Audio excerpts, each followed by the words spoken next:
शाहीन परवीन नेमत परवीन को माँ की इताअत पर मुकालमा पेश करने के लिए स्टेज पर दावत दे रहा हूँ।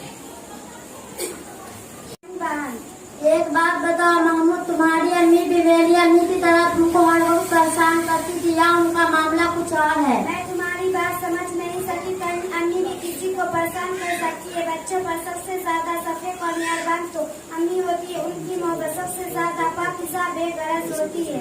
मैं तुम्हारी बात नहीं मानती, हो सकता दुनिया की माँ ऐसी हो, मैं अपनी माँ से तंग आ गई हूँ। जरा सोच समझ कर बात करो। दुनिया में सबसे मुकद्दस वजूद वालिदैन का होती है।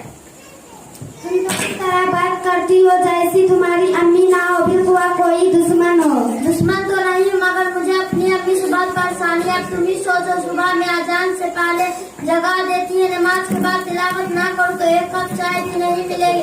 फिर वर्जिश करो, 1 घंटा होमवर्क करो, दम लेने की फुर्सत नहीं है। उसमें परेशान होने की कई बातें नहीं है। नमाज, तिलावत, वर्जिश, होमवर्क ये सब तो अच्छी चीजें है। मेरी अम्मी तो चुपके से उठती है, मगर मैं फजर से पहले ही बेदार हो जाती हूँ। नमाज के बाद बेगम कहे तिलावत करती हूँ और फिर 1.5 घंटा होमवर्क करती हूँ। यही वजह है कि मैं हर साल क्लास में फर्स्ट आती हूँ।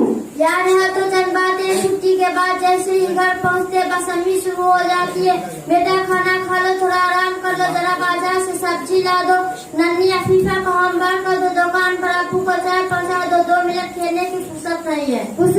उसमें कोई काम ऐसा नहीं है जिससे तुम परेशान हो। हमें घर के कामों में तो अपनी वालिदैन का हाथ बटाना ही चाहिए। यहाँ हमारी जिम्मेदारी भी है और अजर का बाइस भी। मैं तो कोशिश करती हूँ कि ज्यादा से ज्यादा अपनी अम्मी की मदद करूँ। बहन, अम्मी खुश होगी तभी तो जन्नत मिलेगी। क्या बात करते हो, क्या जन्नत अम्मी की कब्जों में है? इन्हें इख्तियार जिसे चाहे दे, जिसे चाहे ना दे। तुम कितनी भोली हो, क्या तुमको खबर नहीं है? यहाँ हमारे नबी हज़रत मोहम्मद मुस्तफा सल्लल्लाहु अलैहि वसल्लम ने फरमाया, जन्नत माओ के कदमों के नीचे है।